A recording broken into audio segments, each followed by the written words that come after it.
นัทสาวินีสมุทรสาครสุรินทร์รุ่นที่5พัทยาทีเอสวินนิ่งรุ่นที่6ธีรดาสุสาวนารีรุ่นที่7กนกพัฒน์บ้านบุญสมิงนิ่งและรุ่นที่8พิชชากร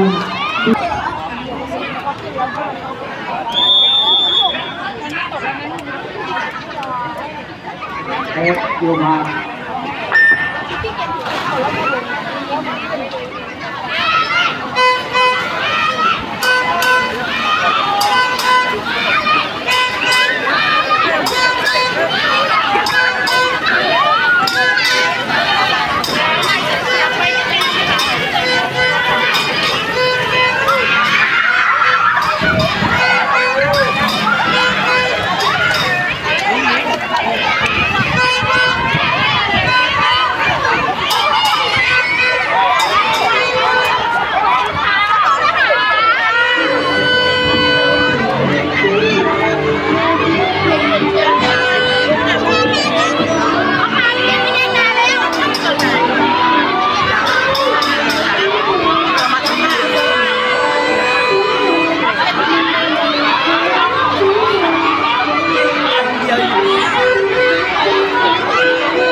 สุรินทร์รุ่นที่4และมีนาเป็นรุ่นว่ายน้ำจังหวัดภูเก็ตรุ่นที่5สุริยาดาภูเก็ตรุ่นที่6อัศราพัฒน์ภูเก็ตรุ่นที่7ในสัญญาแพทย์สมฤทธิ์และรุ่นที่8รัฐานันท์สมัยสองนิรันดร์พันธ์